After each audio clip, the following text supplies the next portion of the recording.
வாகன இறக்குமதி மிகவும் ஆபத்தானதாக இருக்கும் என நாடாளுமன்ற உறுப்பினர் ஹர்ஷ டி சில்வா தெரிவிப்பு. ஜனாதிபதி வாக்குறுதியளித்தவாறு வடக்கு மாகாணத்திற்கு பல்வேறு திட்டங்களுக்கு பெருமளவு நிதி ஒதுக்கியுள்ளார் என்று வடக்கு மாகாண ஆளுநர் வேதநாயகன் சுட்டிக்காட்டு. எதிர்காலத்தில் எரிபொருளுக்கான வரி குறைக்கப்படும் என அமைச்சர் நலிந்த ஜெயதிச தெரிவிப்பு. பாதுகாப்பிற்கு அதிக நிதி ஒதுக்கப்பட்டுள்ளதாகவும் ராணுவத்திற்கே அதிக நிதி ஒதுக்கப்பட்டுள்ளதாகவும் நாடாளுமன்ற உறுப்பினர் ஸ்ரீதரன் விசனம். ஜனாதிபதி அனுர திசாநாயக்க சமர்ப்பித்த வரவு செலவு திட்டத்தை எதிர்க்கட்சிகள் சீர்குலைக்க முயற்சிப்பதாக ஆளும் தரப்பு குற்றச்சாட்டு.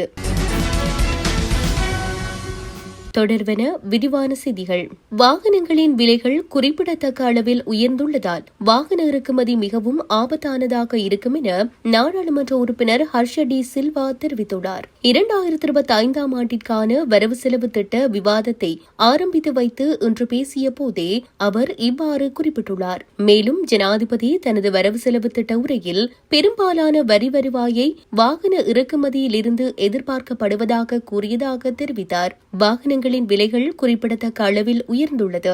புதிய விலைகளின்படி டொயோட்டோ ரேஸ் போன்ற வாகனங்கள் ரூபாய் 12.2 மில்லியன், டொயோட்டோ யாரிஸ் ரூபாய் 18.5 மில்லியன் மற்றும் ஒரு பிரியஸ் ரூபாய் 28.9 மில்லியன் ஆகும். எனவே வாகனங்களை இறக்குமதி செய்வது மிகவும் ஆபத்தானது. ஏனென்றால் இவ்வளவு விலைக்கு யார் வாகனங்களை கொண்டு வருவார்கள்? இலங்கையில் இதுபோன்ற வாகனங்களை வாங்கும் அளவிற்கு பணக்காரர்கள் இல்லை என்று நினைக்கின்றேன் என அவர் கூறியுள்ளார். ஜனாதிபதி அனுரகுமார திசாநாயக்க வாக்குறுதி அளித்தவாறு வடக்கு மாகாணத்திற்கு பல்வேறு திட்டங்களுக்கு பெருமளவு நிதி ஒதுக்கியுள்ளார் என்றும் அவருக்கு எமது வடக்கு மக்கள் சார்பாக நன்றிகளை தெரிவித்துக் கொள்கின்றேன் என வடக்கு மாகாண ஆளுநர் வேதநாயகன் தெரிவித்துள்ளார். வடக்கு மாகாண உள்ளூராட்சி அமைச்சின் திட்ட மீளாய்வு கலந்துரையாடல் ஆளுநர் செயலகத்தில் இன்றைய தினம் இடம்பெற்ற போதே அவர் இதனை தெரிவித்துள்ளார். வடக்கு மாகாணத்திற்கு பல்வேறு வகையிலும் நிதி ஒதுக்கப்பட்டுள்ளதுடன் அதிகளவான நிதியும் வடக்கு மாகாண சபைக்கே ஒதுக்கப்பட்டுள்ளது. மேலும் ஜனாதிபதி தனது உரையில் வடக்கு அதிகாரிகள் கோரிய நிதியையே வழங்கியுள்ளதாக அவர் தெரிவித்தார். எமக்கு ஒதுக்கப்பட்ட நிதியை நாம் முழுமையாக செலவு செய்ய வேண்டும் என்றும் எவ்வளவு விரிவாக அந்த நிதியை செலவு செய்து முடித்து மேலதிக நிதியை நாம் கூற வேண்டும். இது எமக்கு சவாலானதுதான். நாம் நிதியை திருப்பி அனுப்பாமலே நிதியை திருப்பி அனுப்பியதாக குற்றச்சாட்டு முன்வைக்கப்படுகிறது. இந்த நிலையில் பெருமளவு நிதி எமக்கு கிடைக்கப்பெறும் நிலையில் அதை உரிய முறையில் செலவு செய்ய வேண்டும். எமது செயற்பாடுகளை ஊடகங்கள் உட்பட பல தரப்புகளும் உன்னிப்பாக கவனித்துக் கொண்டிருக்கின்றன. எனவே வெளிப்படைத்தன்மையாக நிதியை விரைவாக செலவு செய்ய வேண்டும். வீதி அபிவிருத்திக்காக விசேட நிதி ஒதுக்கப்பட்டுள்ளது. அந்த நிதியை வடக்கின் அனைத்து மாவட்டங்களுக்கு சமமாக பகிர தேவையில்லை. தேவைப்பாடுகள் எங்கு அதிகமோ அங்கு அதிகளவு நிதியை ஒதுக்குங்கள் என்றும் வடக்கு மாகாண ஆளுநர் குறிப்பிட்டுள்ளார். எதிர்காலத்தில் எரிபொருளுக்கான வரி குறைக்கப்படும் என அமைச்சர் நலிந்த ஜெயதிச தெரிவித்துள்ளார். வாய்மொழி மூல கேள்வி பதிலுக்கான நேரத்தின் போது நாடாளுமன்ற உறுப்பினர் தயாசிறி ஜெயசேகரவினால் எழுப்பப்பட்ட கேள்விக்கு பதிலளிக்கையிலேயே அவர் இதனை குறிப்பிட்டுள்ளார். உரிய முறையில் வரி குறைப்பை மேற்கொள்வதற்கான நடவடிக்கை எடுத்து வருகின்றோம். தற்போது வழங்கப்படக்கூடிய அனைத்து சலுகைகளையும் வழங்கியுள்ளோம். இந்த நிலையில் புதிதாக எந்த ஒரு வரியையும் விதிக்கப்படவில்லை என அமைச்சர் நலிந்த ஜெயதிச தெரிவித்துள்ளார். ஜனாதிபதி அனுரகுமார திசாநாயக்க சமர்ப்பித்த வரவு செலவு திட்டத்தை எதிர்க்கட்சிகள் சீர்குலைக்க முயற்சிப்பதாக ஆளும் தரப்பு குற்றம் சுமத்தியுள்ளது. இது தொடர்பில் கருத்து தெரிவித்த அவர் 30 ஆண்டுகளில் சமர்ப்பிக்கப்பட்ட மிகவும் நேர்மையான வரவு செலவு திட்டம் இதுவாகும். சிலர் பாசாங்குத்தனத்தால் இந்த வரவு செலவு திட்டத்தை விமர்சிக்கின்றனர். பொருளாதார ஆய்வாளர்கள் இதுகுறித்து நேர்மையான கருத்துக்களை தெரிவிக்கின்றனர். இந்த வரவு செலவு திட்டம் நாட்டின் வரலாற்று சிறப்புமிக்கதாக மாறும் என்பதில் சந்தேகமில்லை. 6 தசாப்தங்களாக உற்பத்தி பொருளாதாரம் சரிந்ததற்கு பதிலாக கிராமப்புற வறுமையை ஒழிக்கும் உற்பத்தி பொருளாதாரத்தை நோக்கி நகரும் வரவு செலவு திட்டத்தை நாங்கள் முன்வைத்துள்ளோம். நமது வெற்றிகரமான வரவு செலவு திட்டம் நிலைத்தன்மையற்றதாக இருப்பதற்கு எதிரணிகளின் பாசாங்குத்தனமே காரணம். சமீபத்திய வரலாற்றில் மிக உயர்ந்த சம்பள உயர்வு ஒரு அரசு ஊழியருக்கு வழங்கப்பட்டுள்ளது. 9 ஆண்டுகளில் ஒரு அரசு ஊழியரின் அடிப்படை ஊதியத்தில் எந்த அதிகரிப்பும் இல்லை என அவர் மேலும் தெரிவித்தார்.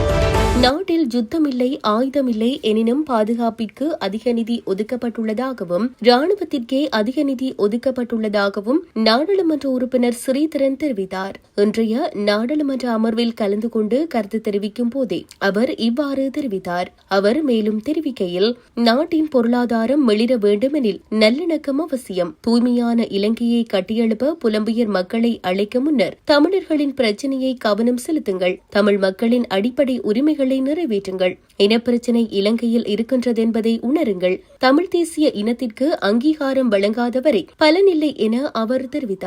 குறிப்பாக இந்த 100% செலவுகளிலே 2898.1 மில்லியன் 69% நடைமுறை செலவுகளுக்காக இந்த நாட்டிலே ஒதுக்கப்பட்டிருக்கிறது.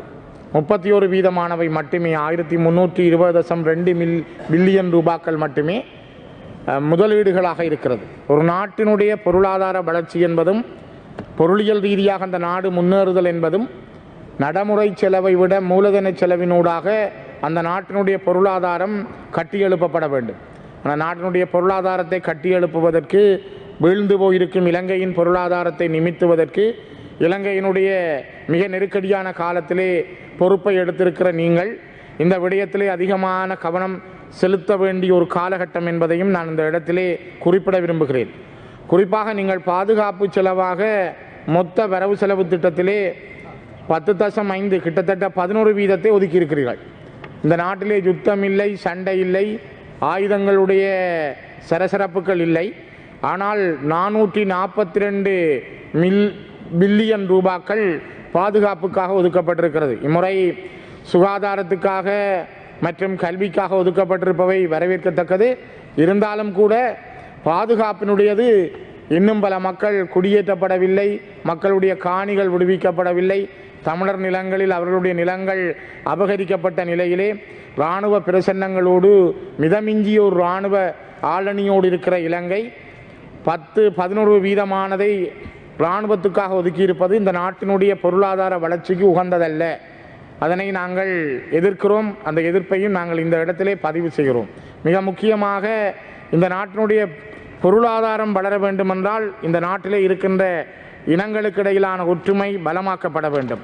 ஜனாதிபதி அவர்கள் கூட நேற்று குறிப்பிட்டிருந்தார் தன்னுடைய முடிவுரையிலே, ஒன்றுபட்ட இலங்கை, தூய்மையான இலங்கை, வளமான இலங்கை, ஒரு வாய்ப்பை காண நான் விரும்புகிறேன் என்ற வார்த்தைகளை சொன்னார். நல்ல வார்த்தைகள். ஒன்றுபட்ட இலங்கைக்குள் இருக்கின்ற தேசிய இனங்கள், தமிழ் தேசிய இனம், சிங்கள தேசிய இனம், இங்கே வாழுகின்ற மலையக தமிழ் தேசிய இனம், முஸ்லீம் தேசிய இனங்களுடைய இருப்புக்கள் எவ்வாறு பேணப்படும்? அந்த ஒன்றுபட்ட இலங்கைக்குள் இவர்களுடைய தனித்துவ தன்மைகள், மொழி வாரியாக தமிழ் தேசிய இனமும் சிங்கள தேசிய இனமும் ஒரு குடையின் கீழ் வரக்கூடிய வாய்ப்புகள் இந்த நாட்டில் உருவாக்கப்பட்டிருக்கிறதா? உங்களுடைய காலத்தில் அது உருவாக்கப்படுமா? ஒரு தூய்மையான இலங்கையை காண நாங்களும் நீங்களும் கரங்களை கோர்த்து கொள்ள வேண்டுமென்றால் அந்த நாட்டிலே தூய்மையான எண்ணங்கள், தூய்மையான சட்டங்கள், தூய்மையான நடைமுறைகள் இருக்க வேண்டும். அந்த நடைமுறைகள் மக்கள் நம்பக்கூடிய வகையிலே அமைய வேண்டும். அவையை எவ்வாறு நீங்கள் உருவாக்கப் போகிறீர்கள்? வளமான இலங்கையை கட்டியெழுப்ப இலங்கையின் வேர்களை கொண்ட புலம்பெயர்ந்தோரே வாருங்கள் என்ற அழைப்பையும் ஜனாதிபதி அவர்கள் முன்வைத்திருந்தார். புலம்பெயர் நாடுகளில் வாழுகின்ற தமிழர்கள் இன்று ஒரு சக்தியாக இருக்கிறார்கள் என்பதும் உங்களுக்கு தெரியும்.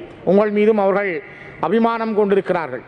அந்த தமிழர்களுடைய வரவை ஜனாதிபதி அல்லது அவருடைய தொடர்பை விரும்புகின்றார். ஆனால் இந்த மண்ணிலே ஒரு நீண்ட காலமாக புரியோடி போயிருக்கிற தமிழ் மக்களுடைய பிரச்சனை தொடர்பிலே இந்த அரசாங்கத்தில் இருப்பவர்கள் பேசுவதற்கு மறுக்கிறார்கள் அல்லது தயங்குகிறார்கள்.